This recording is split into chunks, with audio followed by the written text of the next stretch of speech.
ತಾಯಿ ಲಕ್ಷ್ಮಿಯನ್ನು ಸಂಪತ್ತು ಸಮೃದ್ಧಿಯ ದೇವತೆ ಎಂದು ಕರೆಯಲಾಗುತ್ತದೆ. ಈಕೆ ಎಲ್ಲಿ ನೆಲೆಸುತ್ತಾಳೋ ಆ ಸ್ಥಳದಲ್ಲಿ ಸಂಪತ್ತು, ಐಶ್ವರ್ಯ, ಸಂತೋಷ, ಅದೃಷ್ಟಕ್ಕೆ ಯಾವುದೇ ಕೊರತೆ ಇರುವುದಿಲ್ಲ. ಒಬ್ಬ ವ್ಯಕ್ತಿ ಎಷ್ಟೇ ಶ್ರೀಮಂತನಾಗಿರಲಿ, ಲಕ್ಷ್ಮೀ ದೇವಿಯ ಕೋಪಕ್ಕೆ ಗುರಿಯಾದರೆ, ಅಂದರೆ ಮಾಡಬಾರದ ತಪ್ಪುಗಳನ್ನು ಮಾಡಿದರೆ ಕ್ಷಣದಲ್ಲೇ ಬಡವನಾಗಬಲ್ಲ. ಹಾಗೆಯೇ ಲಕ್ಷ್ಮೀ ದೇವಿಯ ಕೃಪೆಯನ್ನು ಪಡೆದರೆ ರಾಜನಂತೆ ಬದುಕುತ್ತಾನಂತೆ. ಆದರೆ ಧರ್ಮಗ್ರಂಥಗಳಲ್ಲಿ ತಾಯಿ ಲಕ್ಷ್ಮಿಗೆ ಇಷ್ಟವಾಗದ ಕೆಲವೊಂದು ವಿಷಯಗಳನ್ನು ಉಲ್ಲೇಖಿಸಲಾಗಿದೆ. ನಮ್ಮ ದಿನನಿತ್ಯದ ಜೀವನದಲ್ಲಿ ಸಾಕಷ್ಟು ವಿಚಾರಗಳು ನಡೆದು ಹೋಗುತ್ತವೆ. ಅಂದರೆ ನಾವು ತಿಳಿದೋ ತಿಳಿಯದೆಯೋ ಲಕ್ಷ್ಮೀ ದೇವಿಗೆ ಕೋಪ ಬರುವಂತಹ ಕೆಲವೊಂದು ತಪ್ಪುಗಳನ್ನು ಮಾಡುತ್ತೇವೆ. ಅವುಗಳಲ್ಲಿ ಕೆಲವೊಂದು ವಿಚಾರಗಳ ಬಗ್ಗೆ ಹೆಚ್ಚಿನ ಗಮನ ತೆಗೆದುಕೊಂಡಾಗ ಜೀವನದಲ್ಲಿ ಧನಾತ್ಮಕ ಬದಲಾವಣೆಗಳು ಸಂಭವಿಸುತ್ತದೆ. ಕೆಲವೊಮ್ಮೆ ನಮಗೆ ತಿಳಿದಿದ್ದರೂ ಮರೆತು ಯಾರಾದರೂ ಉಪ್ಪನ್ನು ಕೇಳಿದಾಗ ನಾವು ಖಾಲಿ ಕೈಯಲ್ಲೇ ಉಪ್ಪನ್ನು ನೀಡುತ್ತೇವೆ. ಹಾಗೂ ಉಪ್ಪನ್ನು ಕೇಳಿದ ವ್ಯಕ್ತಿಯು ಕೂಡ ಕೈಯಲ್ಲೇ ಉಪ್ಪನ್ನು ತೆಗೆದುಕೊಳ್ಳುತ್ತಾರೆ. ಈ ಅಭ್ಯಾಸದಿಂದ ನೀವು ದೂರವಿರಬೇಕು. ಯಾಕೆಂದರೆ ಲಕ್ಷ್ಮೀ ದೇವಿಯು ಇಂತಹ ಅಭ್ಯಾಸಗಳನ್ನು ಇಷ್ಟಪಡುವುದಿಲ್ಲವೆಂದು ಧರ್ಮಗ್ರಂಥಗಳಲ್ಲಿ ಉಲ್ಲೇಖಿಸಲಾಗಿದೆ. ಯಾರಾದರೂ ಉಪ್ಪನ್ನು ಕೇಳಿದಾಗ ಒಂದು ಪಾತ್ರೆಯಲ್ಲಿ ನೀಡಬೇಕು.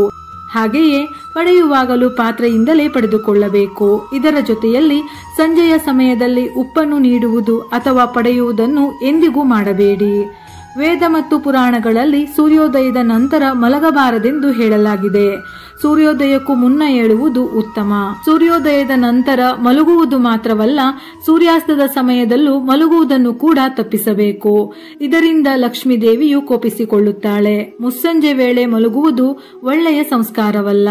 ಮುಸ್ಸಂಜೆ ವೇಳೆ ಎಂದಿಗೂ ಆದಷ್ಟು ದೇವರನ್ನು ಪೂಜಿಸಬೇಕು. ಸಾಮಾನ್ಯವಾಗಿ ಹೆಚ್ಚಿನ ಮಕ್ಕಳು ಓದುವಾಗ ಅಥವಾ ಬರೆಯುವಾಗ, ತಿನ್ನುವುದು, ಊಟ ಮಾಡಿದ ನಂತರ ಅಥವಾ ಏನಾದರೂ ತಿಂದ ನಂತರ ಕೈ ಮತ್ತು ಬಾಯಿಯನ್ನು ತೊಳೆಯದೆ ಓದುವುದು, ಬರೆಯುವುದು ಮಾಡುತ್ತಾರೆ. ಇದು ಕೂಡ ತಪ್ಪು. ನಿಮ್ಮ ಮಕ್ಕಳು ಓದಲು ಅಥವಾ ಬರೆಯಲು ಕುಳಿತುಕೊಳ್ಳುವ ಮುನ್ನ ಅವರ ಕೈ ಮತ್ತು ಬಾಯಿಯನ್ನು ಶುದ್ಧಗೊಳಿಸಿ ಅಭ್ಯಾಸ ಮಾಡಲು ಹೇಳಿ.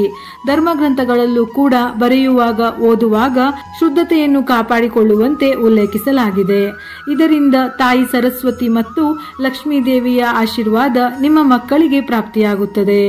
ಊಟದ ಮಧ್ಯೆ ಎದ್ದು ಹೋಗುವುದನ್ನು ಅತ್ಯಂತ ಕೆಟ್ಟ ಅಭ್ಯಾಸವೆಂದು ಹೇಳುತ್ತಾರೆ. ನಮ್ಮ ಹಿರಿಯರು ಹೇಳುತ್ತಿದ್ದರು, ಊಟ ಮಾಡುವಾಗ ಯಮದೇವನೇ ಬಂದರೂ ಕಾಯುತ್ತಾನೆ. ಹಾಗಾಗಿ ಎಂದಿಗೂ ಕೂಡ ಸಂಪೂರ್ಣ ಊಟವಾಗದೆ ಮಧ್ಯದಲ್ಲಿ ಏಳಬಾರದು. ನಾವು ಊಟಕ್ಕಾಗಿ ಕಾಯಬೇಕೇ ಹೊರತು ನಮ್ಮನ್ನು ಊಟ ಕಾಯುವಂತೆ ಯಾವಾಗಲೂ ಮಾಡಬಾರದು. ಆಹಾರವನ್ನು ಮಧ್ಯದಲ್ಲೇ ಬಿಟ್ಟು ಎದ್ದೇಳುವವರ ಮನೆಯಲ್ಲಿ ಲಕ್ಷ್ಮೀ ದೇವಿ ಎಂದಿಗೂ ನೆಲೆಸುವುದಿಲ್ಲ. ಲಕ್ಷ್ಮೀ ದೇವಿ ಮಾತ್ರವಲ್ಲ, ಅನ್ನಪೂರ್ಣೆಯು ಕೂಡ ಇಂಥವರ ಮೇಲೆ ಕೋಪಿಸಿಕೊಳ್ಳುವಳು. ರಾತ್ರಿ ವೇಳೆ ಕೂದಲು, ಉಗುರುಗಳನ್ನು ಕತ್ತರಿಸುವುದು ಅತ್ಯಂತ ಕೆಟ್ಟದ್ದೆಂದು ಹೇಳುತ್ತಾರೆ. ರಾತ್ರಿ ಸಮಯದಲ್ಲಿ ನಕಾರಾತ್ಮಕ ಶಕ್ತಿಗಳು ಜಾಸ್ತಿ ಇರುತ್ತವೆ. ಹಾಗಾಗಿ ರಾತ್ರಿ ವೇಳೆ ಈ ಕೆಲಸಗಳನ್ನು ಮಾಡುವುದರಿಂದ ಕೆಟ್ಟ ರೀತಿಯ ದುಷ್ಪರಿಣಾಮವನ್ನು ಎದುರಿಸಬೇಕಾಗುತ್ತದೆ. ಇದರಿಂದ ಆ ಮನೆಯ ಸಂಪೂರ್ಣ ಸದಸ್ಯರು ಆರ್ಥಿಕ ನಷ್ಟವನ್ನು ಅನುಭವಿಸಬೇಕಾಗುತ್ತದೆ. ನೀವು ಈ ರೀತಿ ಕೆಲಸಗಳನ್ನು ಮಾಡುತ್ತಿದ್ದರೆ ತಕ್ಷಣವೇ ಅದನ್ನು ನಿಲ್ಲಿಸಬೇಕು. ಜನಪದ ನಂಬಿಕೆಗಳ ಪ್ರಕಾರ ಮುಸ್ಸಂಜೆಯ ಸಮಯದಲ್ಲಿ ನಿಮ್ಮ ಮನೆಯ ಮುಖ್ಯ ಬಾಗಿಲನ್ನು ಮುಚ್ಚಬಾರದು ಎನ್ನುವ ನಂಬಿಕೆ ಇದೆ. ಇದು ನಮ್ಮ ಹಿರಿಯರಿಂದಲೂ ಪಾಲಿಸಿಕೊಂಡು ಬಂದ ಪದ್ಧತಿ. ಸಂಜೆ ಸಮಯದಲ್ಲಿ ಸಂಪತ್ತಿನ ದೇವತೆಯಾದ ಲಕ್ಷ್ಮೀ ದೇವಿಯು ಮನೆಗೆ ಆಗಮಿಸುತ್ತಾಳೆ. ಇಂತಹ ಸಂದರ್ಭದಲ್ಲಿ ನೀವು ನಿಮ್ಮ ಮನೆಯ ಮುಖ್ಯ ಬಾಗಿಲನ್ನು ಮುಚ್ಚಿದರೆ ಲಕ್ಷ್ಮೀ ದೇವಿಯು ನಿಮ್ಮ ಮೇಲೆ ಕೋಪಿಸಿಕೊಳ್ಳಬಹುದು. ಆಕೆ ನಿಮ್ಮ ಮನೆಗೆ ಬಾರದೆಯೂ ಇರಬಹುದು. ನೀವು ಪ್ರತಿದಿನ ಸಂಜೆಯ ಸಮಯದಲ್ಲಿ ನಿಮ್ಮ ಮನೆಯ ಮುಖ್ಯ ಬಾಗಿಲನ್ನು ತೆರೆದಿಡಬೇಕು. ಸೂರ್ಯಾಸ್ತದ ನಂತರ ಮನೆಯ ಮುಖ್ಯ ದ್ವಾರದ ಎರಡೂ ಬದಿಗಳಲ್ಲಿ ದೀಪವನ್ನು ಹಚ್ಚಿಡಬೇಕು ಅಥವಾ ವಿದ್ಯುತ್ ಲೈಟ್ಗಳನ್ನು ಹಾಕಬಹುದು. ಕತ್ತಲಾಗುವ ಸಮಯದಿಂದ ಸ್ವಲ್ಪ ಸಮಯದವರೆಗೆ ನೀವು ಮುಖ್ಯ ಬಾಗಿಲನ್ನು ತೆರೆದಿಡಲೇಬೇಕು.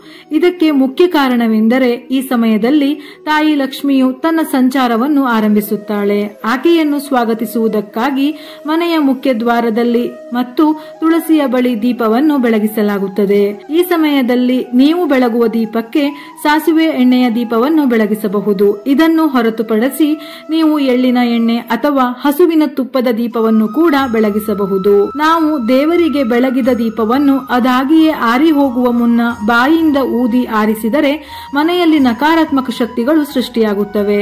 ಇದು ನಿಮ್ಮ ಮನೆಯಲ್ಲಿ ನಕಾರಾತ್ಮಕತೆಯನ್ನು, ಅಶಾಂತಿಯನ್ನು ತರುತ್ತದೆ. ಮನೆಯಲ್ಲಿ ಪದೇ ಪದೇ ಸಮಸ್ಯೆಗಳು ಎದುರಾಗುವಂತೆ ಮಾಡುತ್ತದೆ. ಧಾರ್ಮಿಕ ನಂಬಿಕೆಗಳ ಪ್ರಕಾರ ದೇವರಿಗೆ ಬೆಳಗಿದ ದೀಪವನ್ನು ಬಾಯಿಯಿಂದ ಊದುವ ಮೂಲಕ ನಂದಿಸುವುದು ಲಕ್ಷ್ಮೀದೇವಿಯನ್ನು ಕೋಪಗೊಳಿಸುತ್ತದೆ, ಮನೆಯಿಂದ ಸಂತೋಷ ಸಮೃದ್ಧಿ ದೂರ ಹೋಗುವಂತೆ ಮಾಡುತ್ತದೆ. ಇದಲ್ಲದೆ ಆರ್ಥಿಕ ನಷ್ಟವನ್ನು ಎದುರಿಸಬೇಕಾಗುತ್ತದೆ. ಸಾಲವನ್ನು ತೆಗೆದುಕೊಳ್ಳುವ ಪರಿಸ್ಥಿತಿಯು ಎದುರಾಗಬಹುದು. ಇದರಿಂದ ವ್ಯಾಪಾರದಲ್ಲಿ ಉದ್ಯೋಗದಲ್ಲಿ ಹಿನ್ನಡೆಯನ್ನು ಕಾಣುತ್ತೀರಿ. ಇದರ ಜೊತೆಯಲ್ಲಿ ಈ ತಪ್ಪನ್ನು ಮಾಡುವುದರಿಂದ ಅಗ್ನಿದೇವರಿಗೆ ಅವಮಾನ ಮಾಡಿದಂತೆ ಆಗುತ್ತದೆ. ಧರ್ಮಗ್ರಂಥಗಳಲ್ಲಿ ಅಗ್ನಿದೇವನನ್ನು ಅವಮಾನಿಸುವುದು ಪಾಪಕೃತ್ಯಕ್ಕೆ ಸಮನಾದ ಕೆಲಸವಂತೆ. ಹಾಗಾಗಿ ಈ ಮೇಲಿನ ಅಂಶಗಳನ್ನು ಗಮನಿಸಿ ನಿಮ್ಮ ದಿನನಿತ್ಯದ ಕೆಲಸ ಕಾರ್ಯಗಳಲ್ಲಿ ಸಣ್ಣ ಪುಟ್ಟ ಬದಲಾವಣೆಯನ್ನು ಮಾಡಿಕೊಂಡರೆ ದೇವರ ಆಶೀರ್ವಾದ ಸದಾ ಇರುತ್ತದೆ. ವಿಡಿಯೋ ಇಷ್ಟ ಆಗಿದ್ದಲ್ಲಿ ಮರೆಯದೆ ಲೈಕ್ ಮಾಡಿ, ನಮ್ಮ ಚಾನೆಲ್ ಅನ್ನು ಸಬ್ಸ್ಕ್ರೈಬ್ ಮಾಡಿ. ಇದೇ ರೀತಿಯ ಮನಮುಟ್ಟುವ ಉಪಯುಕ್ತ ಮಾಹಿತಿಗಳಿಗಾಗಿ ಮತ್ತೆ ಭೇಟಿಯಾಗೋಣ.